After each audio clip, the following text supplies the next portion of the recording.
Hello and welcome to Public Conscience. This is the anti-corruption program produced by the Progressive Impact Organization for Community Development, PRIMOG. PRIMOG is a civil society organization with a mandate to promote good governance, accountability and participation in Nigeria. I am Adaobi Obiabumo. With me is Obonia Chidozie. Welcome to the program. On Public Conscience on Radio, we seek to evolve a corruption-free society through the amplification of corruption stories reported by our partner media organizations and drawing citizens and government's attention for democratic actions against it. This program is supported by the MacArthur Foundation. On the program today, we continue to beam the searchlight on the predicament of whistleblowers in Nigeria. We will hear from a whistleblower who was dismissed from work. The whistleblower policy was launched by the federal government in December 2016 with the prime intent of boosting the fight against corruption. So far, the federal government has recovered over 605 billion naira since the policy was introduced. However, the absence of legal protection for whistleblowers has become a major challenge. The act of whistleblowing can sometimes come with grave consequences if the identity of the whistleblower is not adequately protected. Recall that last week on this program, we brought to the fore a Nigerian who lost her job at the Netherlands Embassy in Abuja after exposing corruption over the OPL 245. We have other Nigerians who are facing one form of persecution or the other for exposing corruption. Today, we will be looking at another victim of whistleblowing, architect Ahmed Joseph. According to reports by our media partner Sahara Reporters, architect Ahmed Joseph was sacked after revealing corrupt activities at the Federal College of Education Technical, Asaba, Delta State. The victim, before his sack, was the head of Physical Planning Division of the college. He sent a petition to the Independent Corrupt Practices and Other Related Offences Commission, ICPC, revealing series of corruption in the institution under the supervision of Provost Dr. Mrs. Anene Okakwa. We will hear from the horse's mouth, a victim of whistleblowing, architect Ahmed Joseph, on phone to share his experience with us. But right here in the studio, we'll be interacting with the president of Civil Liberty Organization, Igor Akerega. Igor Akerega is the Abuja Bureau Chief of Guidance newspaper, and he's also a member of the Nigerian Guild of Editors. And we're also expecting Dr. Sam Amadi, who is on his way at the moment. You're welcome to the program, sir. Yeah, good morning. It's good to be here. We all have on phone architect Ahmed Joseph. Architect Ahmed, welcome to Public Conscience. Could you please tell us your story and the petition you sent to the ICPC? Okay. First, as of 2011, as the foremost architect and the head physical planning division of the Works and Services department, when I embarked, I was assigned the duty of project supervision, then to be reporting to the director of works. So, but along the line, the activities that have been going on in the institution have been negative all through. Starting from procurement of projects to the execution of the projects. So I was usually coerced to do negative, to attempt to do negative things, which I resisted constantly. So these negative activities include like cutting corners by the contractors as encouraged by the management and then the governing council ally. When you said cutting corners, could you please be specific? Okay. Now, it's numerous. Now, what they do is that for a contract, let me give an instance, for a contract of 100 million awarded, then ensure that about 60% of the fund provided for the execution is siphoned and then shared amongst them and the contractors. Because usually the DPP provides for 35% profit. That's the benchmark, the profit, the benchmark on all projects, which is a safe limit for execution of the projects. But as soon as they take over 60% of this fund, the contractors are left with almost nothing for execution of the projects. Who are the they? You said they, yes. The director of works, the management, and then the governing council ally. Governing council ally here, headed by the chairman Femi Ibrahim, and then the provost, Dr. Mrs. Anene Okapwa, that inherited the practices that has been going on before she assumed duty, which has also continued.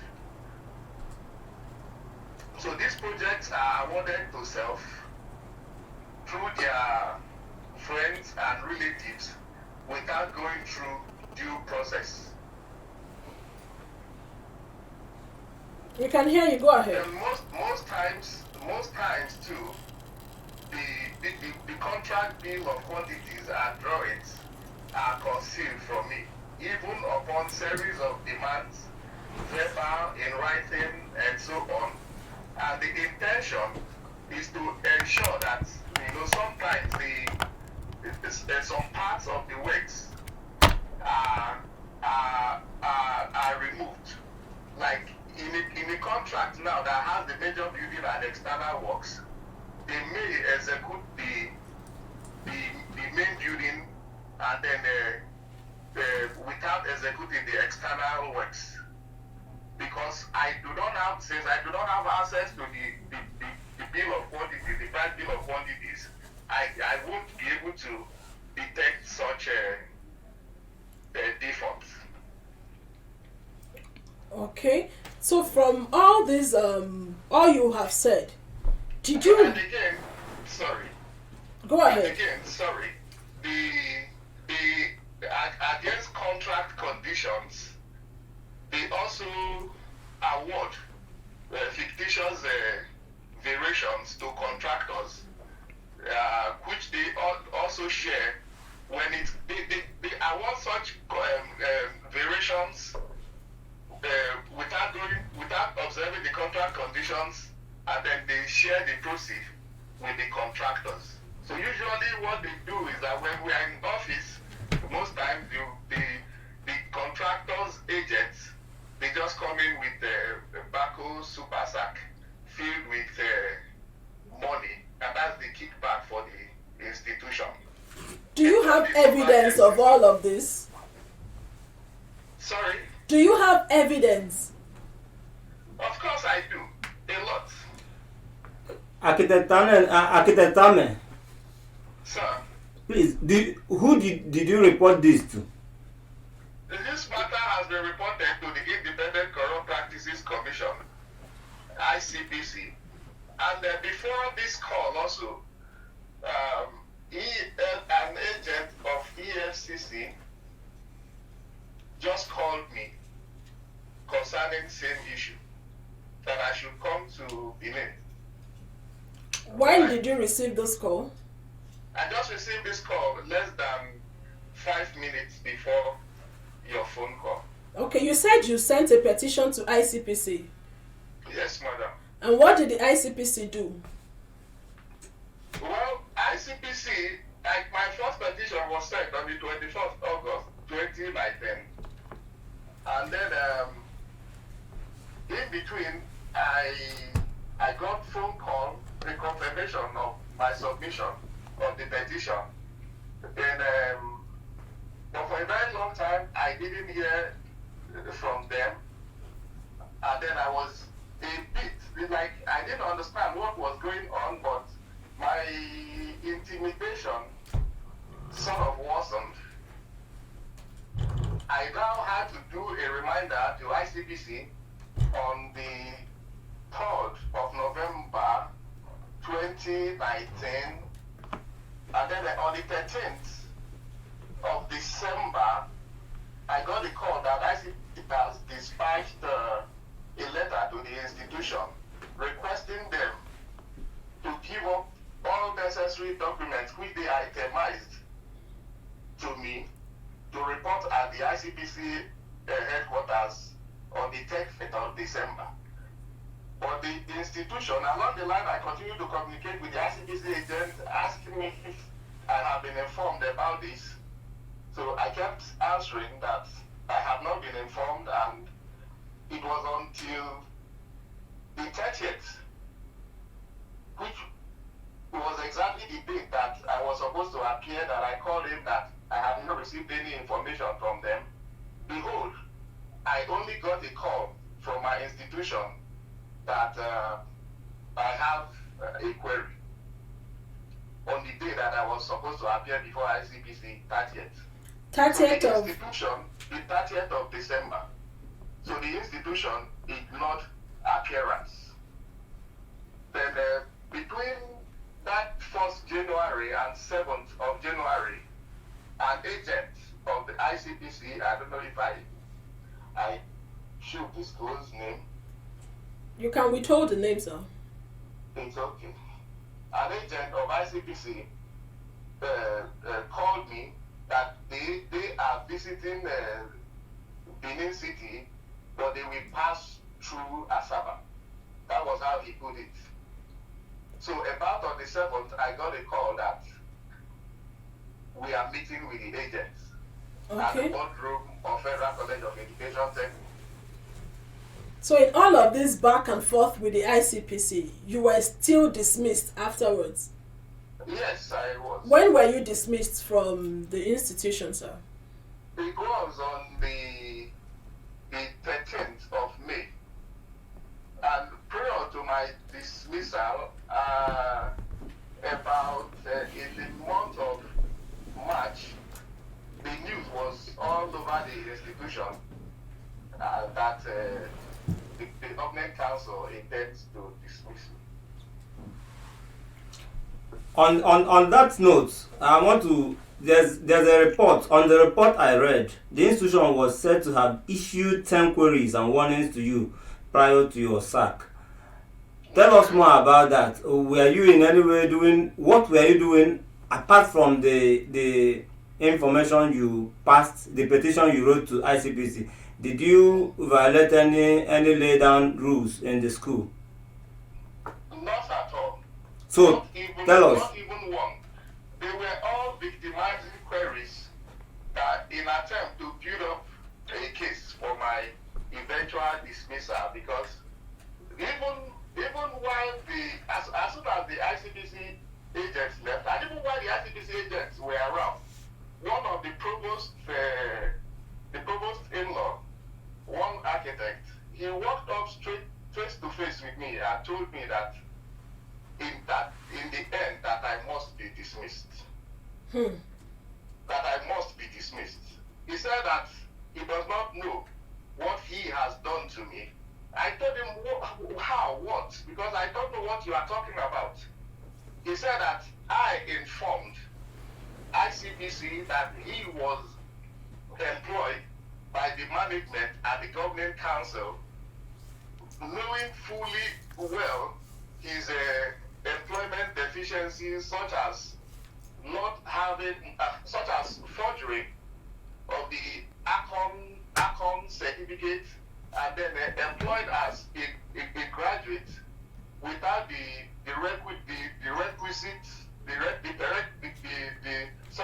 required documents, such as the NYSC discharge or exemption. Okay. We also learned that you have filed a suit in court against the institution. Which of the courts did you file that suit, and what do you want the court to do for you? Sorry, I wish to throw more light on the issue of the queries, if you will permit, and if time will permit. Okay. Okay, you just have we don't have much time, but you can go ahead. Okay, so these entire queries issued in just 2 weeks to a staff that has not received up to 2 queries since employed since over 10 years, such ratio can be checked first. Then besides that, given just 10 seconds with the entire queries placed on the table, I can point out the entire administrative defects in such queries. They were all intimidating attempts. Okay. One of such queries which they held on to as reason for the termination, which was also reflected on the termination letter, was that I did a letter to the Architect Registration Council of Nigeria when the library block collapsed. My response was clear. I am under obligation as an architect to report on safe practices in building construction. It's a code of our conduct. I was employed as an architect, so I cannot go against that code acting as an architect. So that was what they held on to. But that was not the reason. The reason was the petition, because while we were still at the ICPC, doing the invitation, one of the deputy registrars called to tell me that this is what is going to happen to me. Another deputy registrar called sympathizing and that asking, am I the person who the author of the petition? So they are quite aware of the author of the petition, and then it was a retaliation. Okay, sorry, we are pressed for time, but I want to ask you this last question. You said you were sacked you were dismissed on the 13th of May. 13th. Okay, May. how have you been surviving without work, and how are you funding your case in court? They went the extent that now normally as a staff whose appointment was terminated, there are conditions which includes my 3-month salary in lieu. This be confiscated to ensure that I will forced to create hardship, and then not receiving salary means not being able to fund my court case, which sometimes the lawyer may have to delay for weeks, insisting on some payment before he will continue with the draft and the lots of that. I think the entire intention was to frustrate me. Then I have further predicaments as when at a point they started trailing me in different vehicles, tinted glasses, that I once captured the registration number of one of them, then reported to the area command as Saba. Okay, architect. Sir. Sorry to jump in here, but we will continue this conversation on Friday on our town hall meeting. But many thanks for your time on the show. We wish you the very best in this, and be rest assured that we at Primorg will do all we can to draw the needed attention for urgent action to your plight. Thanks, and we'll get in touch with you on Friday. I thank you so much, sir. Listened to the plight of architect Ame, who blew the whistle and was dismissed by the institution where he works. Dr. Amadi, welcome to the program. Thank you. Dr. Amadi is a senior lecturer and the head of Department Public and International Law at Based University. Dr. Sam Amadi, you are very most welcome. Thank you very much. Thank you, brother. Now I'll direct this question to you, Igor Akeriga. How relevant, how prevalent are these kind of stories out there? The federal government of Nigeria came up with this policy, I think about 2017 or so. And 2016, okay, yeah. And what exactly is the whistleblowing policy? What is it about? Because when we talk about whistleblowing policy on radio, on TV, and in the media, Many Nigerians out there are probably not aware, they do not have the details of what it is about. Basically, simply define, it is an anti-corruption program that encourages people to voluntarily disclose information about fraud, bribery, looted government funds, financial misconduct, government assets, and any other form of corruption or theft to Nigeria's Federal Ministry of Information. This is where Ame, who works at the Federal College of Education, because that is a federal institution, and he felt obliged as a citizen to take advantage of this law. Now, this law was passed as a bill by the National Assembly, I think about 2017, but it has not been signed by the president. So that still leaves it hanging here and there. So enjoying the full benefits of the law without it being an act. I'm not a lawyer. Thank God Dr. Ahmadi is here. He is very versed in law.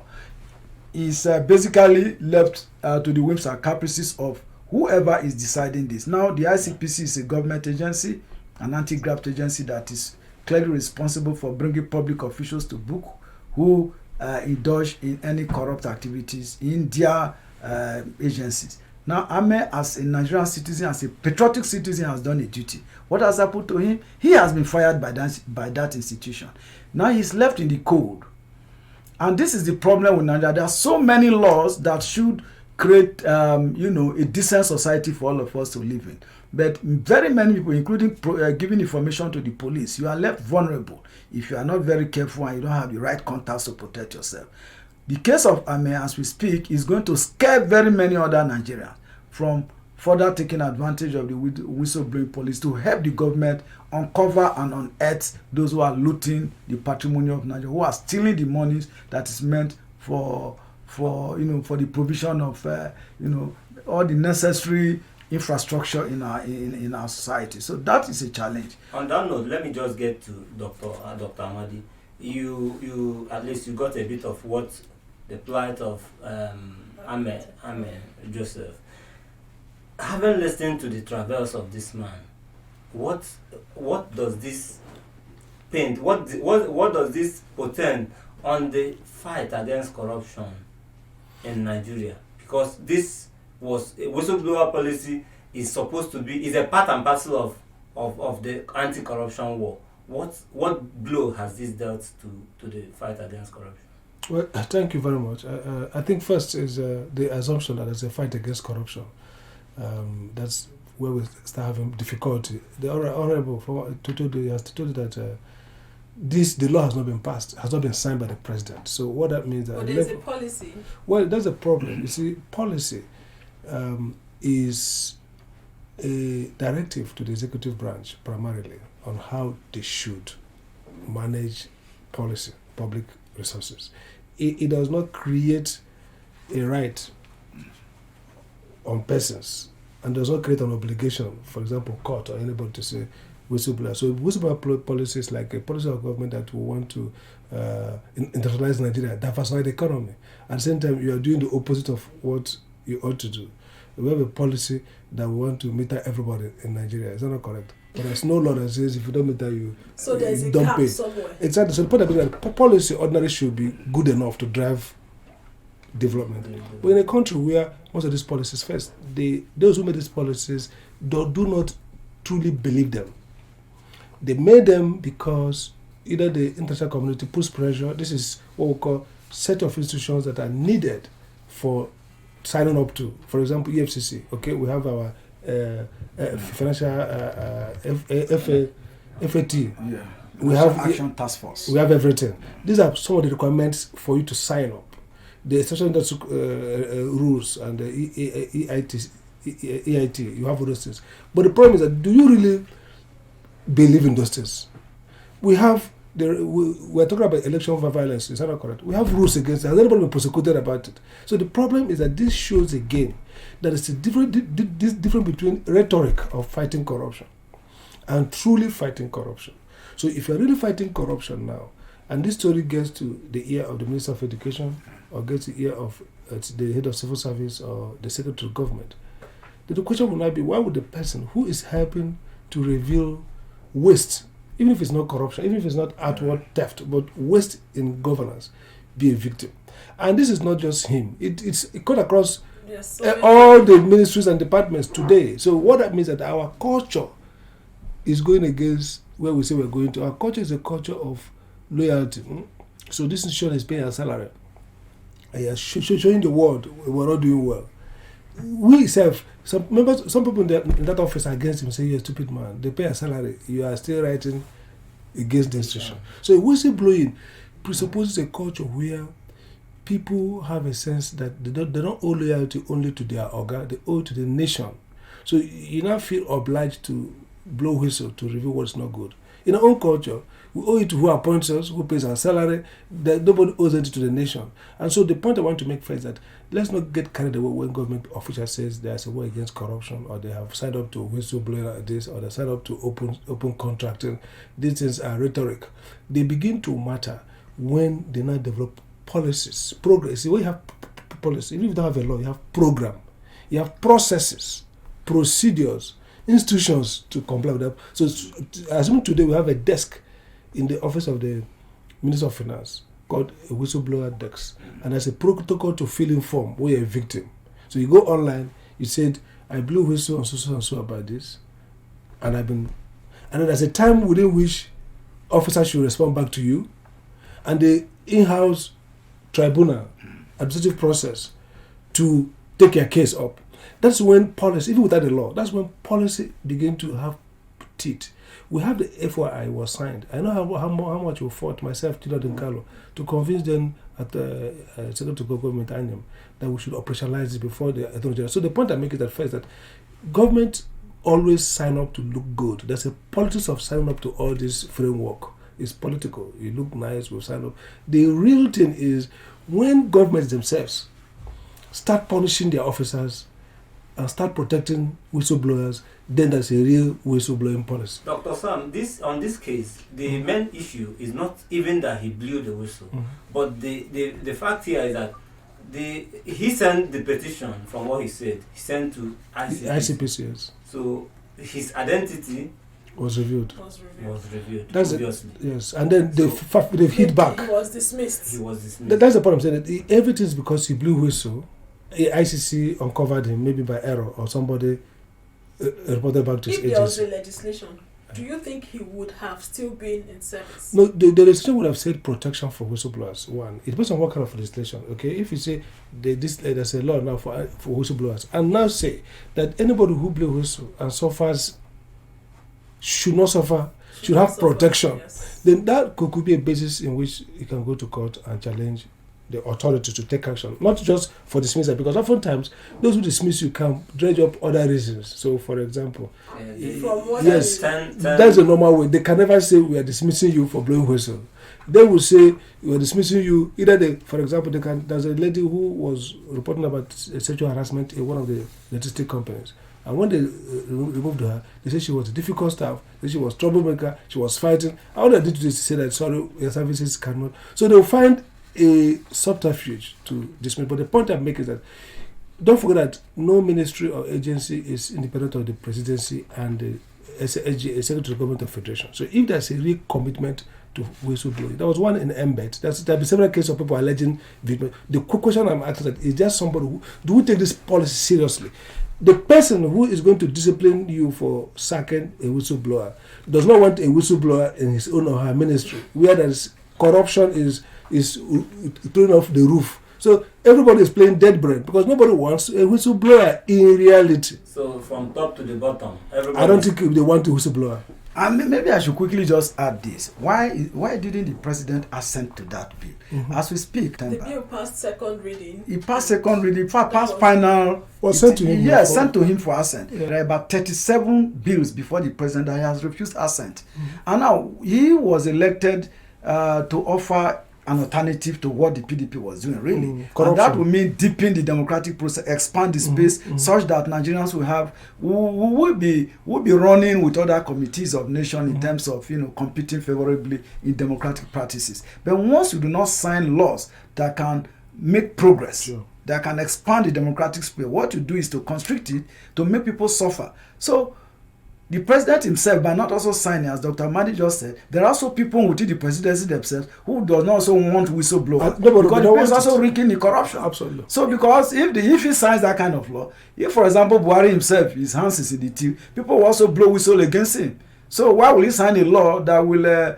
send him to extinction? He's akin to the Electoral Act, which he himself has refused to sign. Because if he signs that, Jonathan signed, the law on the use of card readers and FOI. And FOI. A person refused to fight exactly. FOI. Jonathan signed it because he probably truly believes in freedom of information. Exactly. It's about knowing who do these people believe this. If you mean that the president doesn't believe in he doesn't believe. If you have not signed a bill, he doesn't believe in it. Exactly. If you don't find a bill that wants to protect whistleblowers, that means you don't believe in the concept of. If you have not signed a bill on election that says electronic transmission, it means that you don't believe in it. You see, the thing about signing bills, the president has a power. He decides what he wants to, whether it's him or his managers, whoever got presidency. The president launched this bill in 2016. He wanted it. It is an attempt. See. Let me tell you something. It's executive. The policy. I'm saying that this policy things, people are talking policy, is that, see, being a consultant, the World Bank has said now it should increase tariff. Is they're saying, in order to access something. They say, okay, look, you don't have a whistleblowers. You're supposed to have it. Kenya has it. Uganda has it. You go and do your own. Yeah. But it doesn't really mean, I'm telling you from experience, both as an academic of international human rights, that Nigeria, do you know when Nigeria signed, the Nigerian Fundamental Right Provision was signed as early as 1960, when most countries in the world don't have it. Till today, do we charge people 24 hours? Do police charge people within 24 hours? Is there in our law since immemorial? The question is, do government people really believe in these policies? Okay, here we'll discuss about the policy on this COVID funding. It should be all expenditure should be warehouse uploaded within 48 hours. Is that not correct? Who has uploaded since then? So the government, like the writer says, he says government is an act of deceiving the people. Sometimes it's a deception. That's a question I'm saying. When people really mean to do something, they get a policy, they create the process to accept that policy, to make it bite, and they enact a law that take it out of them, so that you are no longer, it's not about discretion, if you like. There must be an agency in many countries in the world that have what to call independent special attorney, special counselor. Their job is to prosecute. They're not tied to government. They don't wait for attorney general. Exactly. Somebody has been appointed as a special counsel. His job is, there's allegation against this minister, he prosecutes you. But when you now say that attorney general will be the one who will do this, and attorney general is a political appointee, we are not ready. So the real power might not be there. He doesn't want to, because it's part of that government, and his job is to protect. So I think that we should be looking at these government policies with some cynical eye, not to say, oh, government has signed. They just sign everything. In fact, the policy is an intention, and the intention could either be masked in all kinds of interest. So if the president is not, as a Chinese philosopher said, that if the intention of the leader is good, then the people will be good. Mm-hmm. Now if the intention is bad, the people will continue to suffer. What we just have in Nigeria is a democratic charade, where we pretend that we are also part of a global democratic practice, whilst in actual fact, we're in some kind of military dictatorship. Nigeria signed on to a law talking about the right to self-determination, for example. It's an international law. But once IPOB and the rest and some other small groups, once they say we're interested, I'm not saying here that I agree with whatever anybody says. Even they say so, they will first scatter you. Exactly, so. But everybody have a right. Once you're up to a certain number of persons, you have a right to say, look, I don't want to belong to this behemoth group of, say, Federal Republic of Nigeria, where you say, for example, you hear the government slogan, the task to keep Nigeria one is Nigeria is indivisible. It is this. It's not. You don't force people together. If people agree that, for example, that for certain reasons they speak one language, they practice a particular set of tradition, they want to be on their own. I mean, a referendum can be carried out so that you can reflect all of that. So those are the issues. It's time for us to invite our listeners to join the conversation. We're still asking how federal government can create an enabling environment for whistleblowers in Nigeria. Why is the government slow on making a legislation for whistleblowers? We'll be speaking with Dr. Sam Amadi and Igor Akeregai. For those that have been listening to us, you heard the plight of architect Ame, who was sacked, dismissed after he blew the whistle on the institution. Hello? My name is Frank. Go ahead, Frank. Go ahead. Yeah, I just put up the radio and I hear about whistleblower and whatever. I don't think our government in this country is ready to fight the corruption. It's ready to let the whistleblower blow the whistle well. Because the other people that blow the whistle, today, nobody cares to look into their crime. And if you come to blow the whistle, if you are not taking, you expose whoever you want to blow the whistle to. The people that you come to expect to them, they will take the complaint to the person that you want to blow whistle to. They will turn it against you. So who is ready to blow the whistle in the country? Nobody is ready. I can confidently tell you that I have somebody now that blow that whistle 2015. Now is on the run. And they recover the person that is blowing whistle to, they recover 126 billion. Our Nigerian money, 126 billion. We have the capture on the paper, on the Sun newspaper. Do you have a pen with you, sir? Yes, I have it. If you can take my number, I can bring it to you. Just send us a text. Send us a text message, sir. Sir. Just it in. Let me just give you the figure. No, don't give me your number. I will give you our own number. 090. Wait, I'm coming. Let me write it down. Just keep listening. We'll give out the number again. 090 22 65 61 090 22 65 6167 67. Thank you so much. How do you think the government can create an enabling environment for whistleblowers? Okay, create environment. There is no way to create environment for people, because if you blow the whistle, there is no any protective backup that they will give you for you to blow the whistle. So how will you go and blow the whistle? I think that's my opinion. Thank you. Thank you so much. He doesn't believe that people should blow the whistle when there is no protection for them. I think he's making a clear point. You see, the thing about Nigeria, we assume that there's a cost to everything. If you want to fight corruption, there's a cost for it. So if you go and blow whistle, that could be. So you make up your mind before you blow the Yes, so that's why we are saying that government should provide protection. For example, think in terms of people have reported to the police about planned attack or robbery. The same police just arrest people and go and take those people who told them, and they come and killed. It happened to a woman. Okay, so let's take this. So what is he talking about? So the solution is legal framework that protects people and gives them access to security, to protection. So, for example, a whistleblower should have a police escort. If somebody blows whistle that $3 billion has been stolen from the CBN, $3 billion, instead of giving security to all these so-called VIP, that person is supposed to have his house Absolutely fully protected and all his movement, because he is a top suspect. He's the person that everybody wants to get out of the way. He has the evidence, he can prove it. But the police, they'll leave the person up and then somebody will come and yank the person's head off, and then the case will die. Because, by the way, who wants to fight corruption? That's the assumption I'm still making. We shouldn't be assuming that there's anybody fighting corruption. If we start fighting corruption in this country, things will change. So and if you think we're not fighting corruption. Nigeria is founded in corruption. Corruption is the nature of governance in Nigeria. And I say it every day that, look, since Nigeria was conceived, it was better than corruption, softer than corruption, official corruption. Yeah, there is here, a lot of the inputs we are getting is there protection for a whistleblower? Now, this policy that was put in place, the bill that was signed, I just want to read some part of it out. Will I be protected as a whistleblower? Item 10, which is very important. We need to read it out. It said any stakeholder who whistleblows in public spirit and in good faith will be protected, regardless of whether or not the issue raised is upheld against any party. Any stakeholder, internal or external, who has made a genuine disclosure and who feels that as a result he or she has suffered adverse treatment in retaliation should file a formal complaint to an independent panel of inquiry that shall be set up to handle such complaint, detailing her adverse treatment. That shall be set up. Have you set now, up? Nothing has been set up and people are blowing whistle. So that is why in my own view, whose responsibility is it to set up that panel? it is the government. This is a policy, not the law. Yeah, Is this the policy, item 10? This is the policy. Item 10. Issued by which office? Federal Ministry of Finance. Right?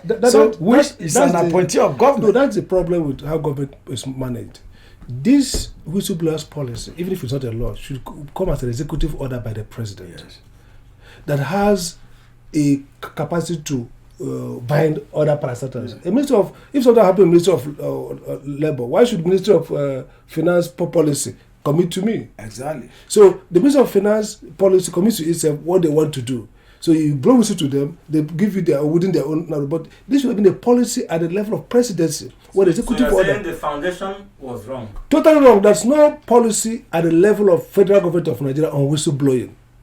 An internal finance policy, Minister of Finance policy, does not amount to even before now. We used to have the General Service by the circular by the Secretary of Government and Federation, which is what we call General Circular. That means every public service takes as a circular. It will be directed to everybody, say to all CEOs, to all DGs, to all ministers, public secretaries, blah blah blah blah blah. So we call that service circular, service-wide circular. It goes to everybody in the service.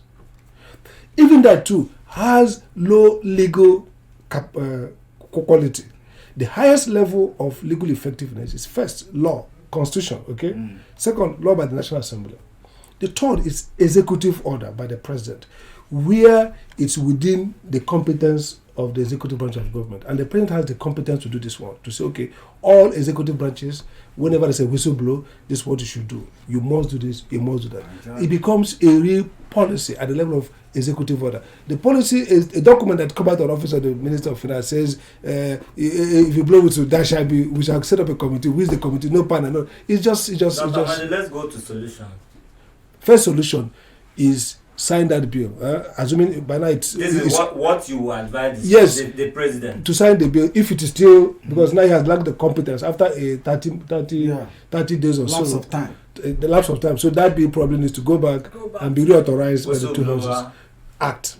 Second, even if we are still waiting that, Mr. President should issue an executive order mandating all ministers, mandating EFCC, the Nigerian police, all these people to protect whistleblowers, encourage whistleblowers, and in that order will set up processes for whistleblowers. So when a whistleblower has blown a whistle and he fears for his life, he should write to the office of the chief of staff or whatever it is, then police security, because you can't talk about whistleblower protection without talking about possibility of physical protection.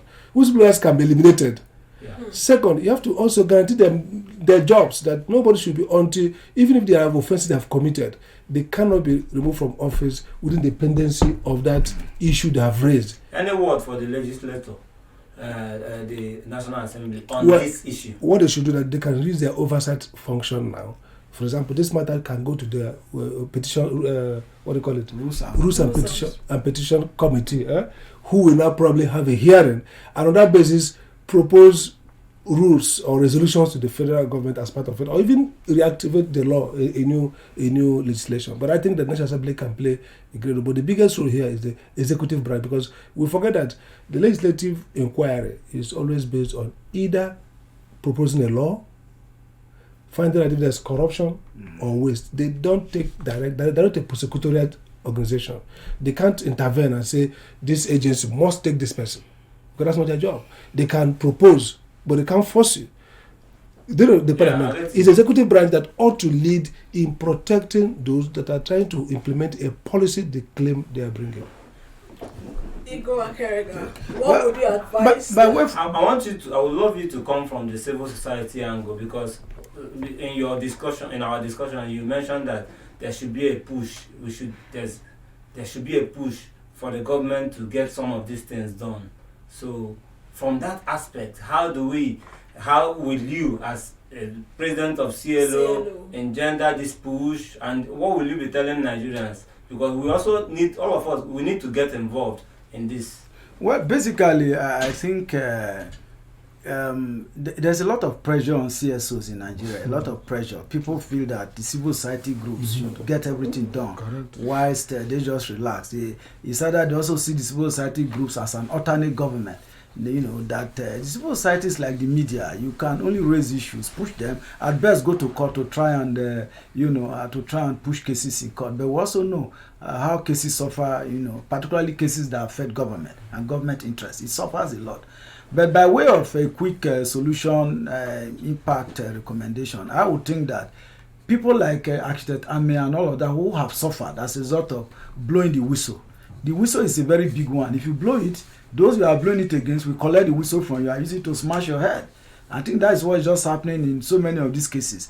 Now, by way of some kind of government special investigative panel, government should constitute an investigative panel to look at all of these cases, including those who are on the run after blowing whistle, get them back, reinstate them back to their jobs, as Dr. Amadi said, such that other citizens will be encouraged, to continue to blow the whistle, whether it is already a law or not. We need to build our country on the foundation of transparency, on the foundation of accountability. That is one.